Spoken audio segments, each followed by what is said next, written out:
നാളെ അവൾക്ക് സ്വർണം എടുക്കണം. വെട്ടിനും കുത്തിനും ഇടയില് അത് മറക്കരുത്. ഞാൻ പറഞ്ഞത് കേട്ടോ? സ്വർണവും പണ്ടവും ഒക്കെ പിന്നെ. നാളെ കാസർഗോഡ് വരെ പോണം. ഭരതൻ അവിടെ ഉണ്ടെന്ന് ഞാൻ അപ്പോഴേ കരുതിയതാ. ഈ മനുഷ്യന് അസത്തിനെ പറ്റിയ വിചാരമുള്ളൂ.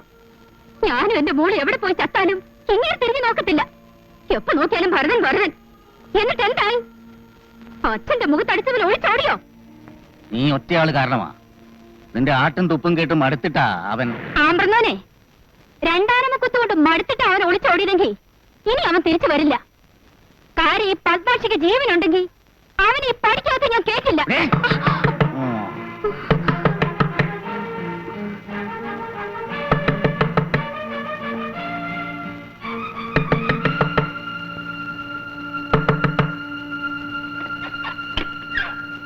വേലായുധനെ വെട്ടിക്കൊന്നു. ആശാന്റെ പയ്യനാ. ഇന്നലെ ബോട്ടിൽ പണിക്കേറിയ ജോണി.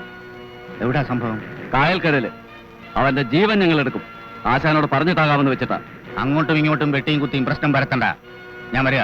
ഈ രാത്രിയിൽ അച്ഛൻ എങ്ങോട്ടും പോവണ്ട. അല്ലേ തന്നെ ഇവിടെ. എനിക്ക് വേണ്ടി ആരും തീരുമാനിക്കണ്ട. ഇഷ്ടമുള്ളപ്പോ ഇഷ്ടമുള്ളിടത്ത് പോവും വരും. വാതിലടച്ചോ. വരാ.